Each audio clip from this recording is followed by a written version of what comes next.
खानिच देव थाने इष्ट थे भूलिगे बाड़ापन की याद आज मन थे दुखेगे ही मेरा गोरा सा ही मेरा गोरा हम पहाड़ ओला चल पहाड़ जोला।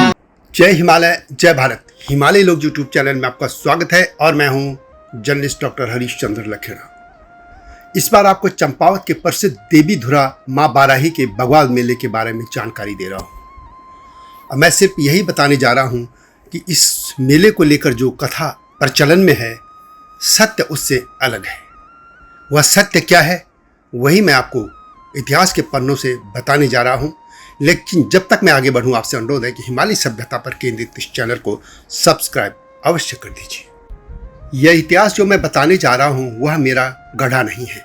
यह इतिहास की पुस्तकों में है और विभिन्न पुस्तकों में जो भी कुछ मुझे मिला वह आपको बताने जा रहा हूँ। उत्तराखंड के कुमाऊं मंडल के चंपावत जिले में यह मेला खेला जाता है। यहाँ माँ बाराही के मंदिर में रक्षाबंधन पर यह बगवाल खेलने की परंपरा है। कहा जाता है कि प्राचीन समय में यहाँ पे नर बलि देने की प्रथा थी और जो समय के साथ पत्थर युद्ध में तब्दील हो गया जिसे पाषाण युद्ध भी कहा जाता है।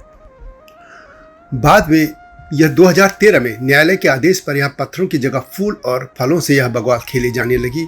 हालांकि बीच बीच में कुछ लोग पत्थरों से भी खेल ही लेते हैं।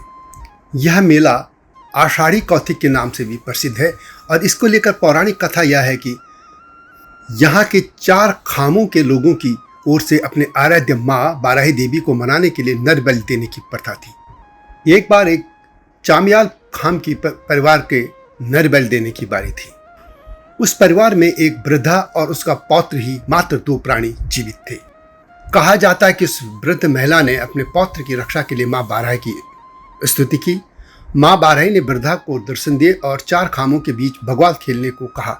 तब से बगवाल की प्रथा शुरू हुई।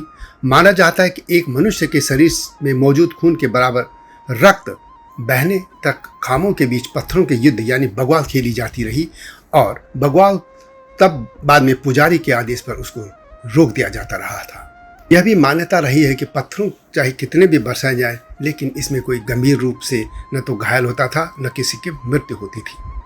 यह तो थी लोक मान्यता, परंतु इतिहास के पन्नों में आप देखेंगे तो यह कुछ और कथा है।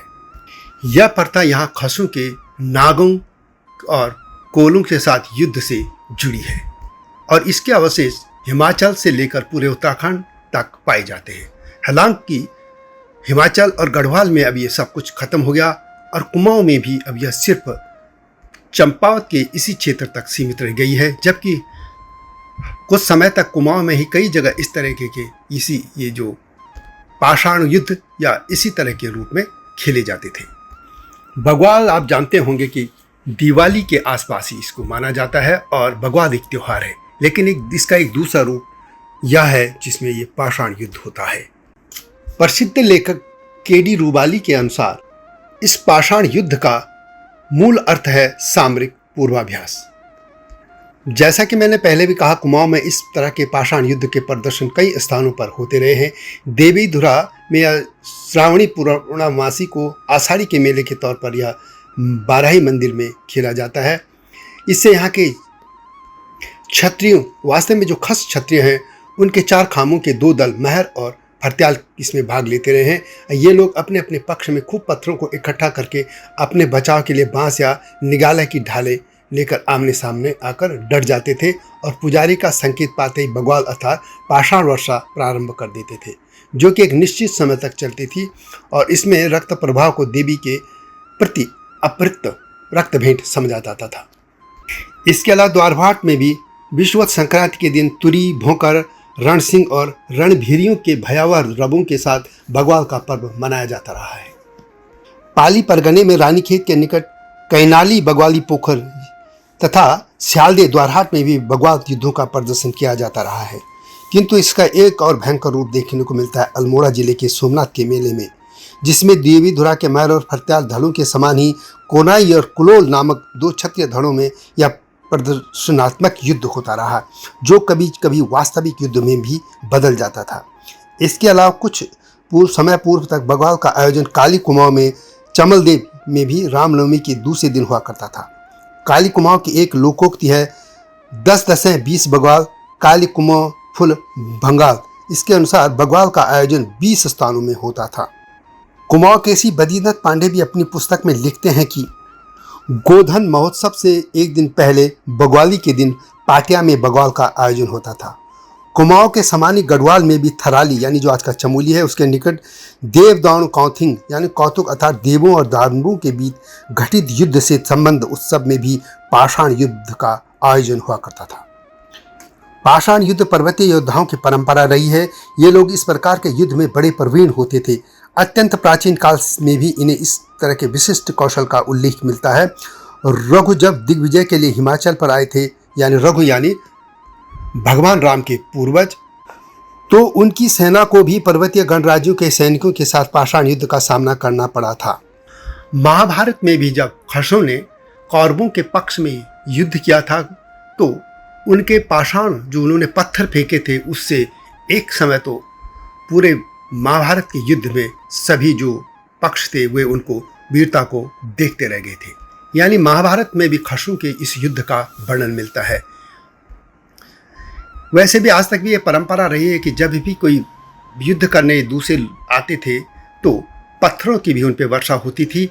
और इसका एक उदाहरण मुस्लिम आक्रांता तुगलक ने जब कराचाल के नाम से ये युद्ध किया था, पहाड़ों पे वो पहुंच गए थे तो लोगों ने पत्थरों से मार मार कर उनको वापस बैरंग लौटने पर मजबूर कर दिया था। महान कवि कालिदास ने भी अपनी रचना में लिखा है, जिसका अर्थ यह है कि वहाँ पर रघु का पर्वतीय गणों के साथ घमासान युद्ध हुआ था, जिसमें रघु के सैनिकों के द्वारा फेंके गए बाण और भाले जब पर्वतीय गणों के सैनिकों द्वारा फेंके गए पत्थरों से टकराते थे तो वे उनमें से आग की चिंगारियाँ उठती थी। प्रोफेसर डी शर्मा अपनी पुस्तक हिमालय के खस एक ऐतिहासिक एवं सांस्कृतिक विश्लेषण में लिखते हैं कि कुमाऊं के चंद राजाओं ने भी पाषाण युद्ध की इस परंपरा को बनाए रखा। उनकी सेनाओं में सैनिकों की ऐसी टुकड़ी भी होती थी जो अपने गोफनों यानी ख्यातारों से दूर दूर तक पत्थरों को मारने में सिद्धहस्त होती थी। वे लोग भी बग्वाली के दिन अपने इस युद्ध कौशल का प्रदर्शन किया करते थे। पाषाणी युद्ध यहाँ की सुरक्षा व्यवस्था का एक अभिन्न अंग रहा है। ये पूरे हिमालय बेल्ट की मैं बात कर रहा हूँ, वहाँ पे पत्थर जो है वो पहली सुरक्षा के हथियार वही होते थे। जैसे कि मैंने पहले कहा, पाषाणी युद्ध यहाँ की सुरक्षा व्यवस्था का एक अभिन्न अंग था। इसकी पुष्टि कुमाऊं की उस परंपरा से भी होता है जिसके अनुसार यहाँ के तंग दरों को पार करते समय प्रत्येक व्यक्ति वहाँ पर एक पत्थर यानी लोढ़ा या जिसको कहते हैं ढूंगा या घंटर उसे ले जाकर वहाँ रखना अपना धर्म समझता था। इन स्थानों को बूढ़ी कहा जाता था और वहाँ पर एक पत्थर चढ़ाना ही उसकी अर्चना का रूप था। आज भी ऐसी अनेक पाषाण राशियाँ इन दरों पर देखी जा सकती हैं। आक्रमण के समय दूसरी ओर से आगे बढ़ती हुई शत्रु सेना के सैनिकों पर उन्हें बरसाया जाता था और बड़े बड़े पाषाणों को यानी पत्थरों को ऊपर से उन पर लुढ़का दिया जाता था। यह कह रहा था पहले भी कि जैसे यह प्रथा हिमाचल में भी रही है, गढ़वाल में भी, कुमाऊं में भी और नेपाल की तरफ भी। बग्वाल का लगभग ऐसा ही रूप कांगड़ा के निकट नगरोटा के बगवा के शारदा मंदिर में भी प्रचलित था। वहाँ की इस परंपरा के विषय में कहा जाता है कि प्राचीन काल में वैशाख और आश्विन मास की संक्रांति को लोग एकत्रित होकर एक दूसरों को पत्थरों से मारते थे, जिसमें कई घायल भी हो जाते थे, यहाँ तक कि कई लोगों की मृत्यु भी हो जाती थी। तब बाद में जब यहाँ ब्रिटिशर्स आ गए तो बारे नाम के अंग्रेज अधिकारी ने इस प्रथा को बंद करा दिया था, इस पर प्रतिबंध लगा दिया था और इसकी जगह उन्होंने इन पर्वों पर मेले लगाने का आदेश दिया था। और आज भी हिमाचल की कई जगह इस जो संक्रांतियाँ होती हैं उन पर मेले आयोजन होते हैं। नगरोटा के स्थान के साथ संयुक्त बगवा शब्द को देखने से भी प्रतीत होता है कि प्राचीन काल में इस उत्सव का नाम भी बग्वाल जैसे ही रहा होगा। नगरोटा के जिस स्थान पर बग्वाल का आयोजन होता था उसे अब बगवा कहा जाता है। इसी तरह हिमाचल प्रदेश के महासू क्षेत्र के जुब्बड़ गांव के देवता के प्रांगण में भी विशु यानी बैसाखी विश्वत संक्रांति के दिन साठा पाठा के नाम से दो क्षत्रिय खूंदू यानी धड़ुक में धनुष बाण से आयुधों से संग्राम का आयोजन किया जाता रहा है। जौनसार, भाबर तथा निकटवर्ती हिमाचल प्रदेश के क्षेत्रों में भी ऐसी कृत्रिम युद्ध होते थे और इन्हें ठोढ़ा कहा जाता है। और आप देख रहे होंगे यह सभी उन खस प्रधान क्षेत्रों में होता रहा है जहाँ यहाँ खस सभ्यता फलती फूलती रही है। कुछ स्थानों में समय के साथ ये बदल गई, लेकिन आज सिर्फ और सिर्फ कुमाऊं क्षेत्र में एक ही जगह अब यह मूलतः बची है। उसमें भी अब रक्त की जगह बहाने के बजाय, वहाँ पर पत्थरों की वर्षा करने के बजाय अब फूल फलों की वर्षा की जाने लगी है। वैसे आप इस चैनल में, हिमालय लोग यूट्यूब चैनल में बग्वाल को लेकर आप 2-3 वीडियो उसमें हैं, आप अलग से देख सकते हैं। कई क्षेत्रों में आपने देखा होगा कि 1 महीने बाद दीपावली मनाई जाती है और गढ़वाल या कुमाऊं या कई जगह हिमाचल में भी कई, जिसे बग्वाली कहा जाता है, वास्तव में मैदानी दीपावली का उत्तराखंड की दीपावली से कोई मतलब ही नहीं है। वो वास्तव में खसों के, नाग और कोलों के साथ युद्ध से जुड़ी है और हिमाचल में ये परंपरा आज भी वह मनाई जाती है कि किस तरह खसों ने नाग और कोलों को हराया था। इसकी वीडियो आप अलग से देख सकते हैं। यह बग्वाल वही परंपरा थी जिसका ये बग्वाल का दूसरा रूप है पाषाण युद्ध। तो यह है सत्य इतिहास। हमें जो किंवदंतियां हैं या लोक मान्यताओं की कथाएं चल रही हैं उनको तो ठीक है, मानिए आप, लेकिन जो सत्य इतिहास है उसको भी जानने की आपको कोशिश करनी चाहिए।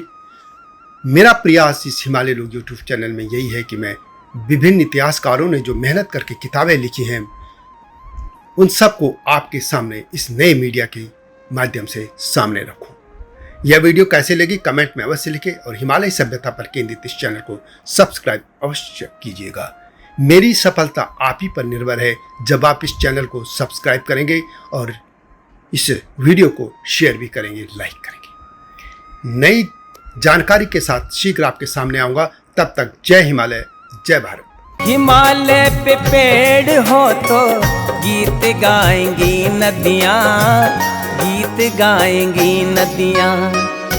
पेड़ों पे चिड़िया है तो गीत गाएंगी नदियाँ, पेड़ों पे चिड़िया है तो गीत गाएंगी नदियाँ। माँ की लोरी जैसे होते हैं नदियों के गीत।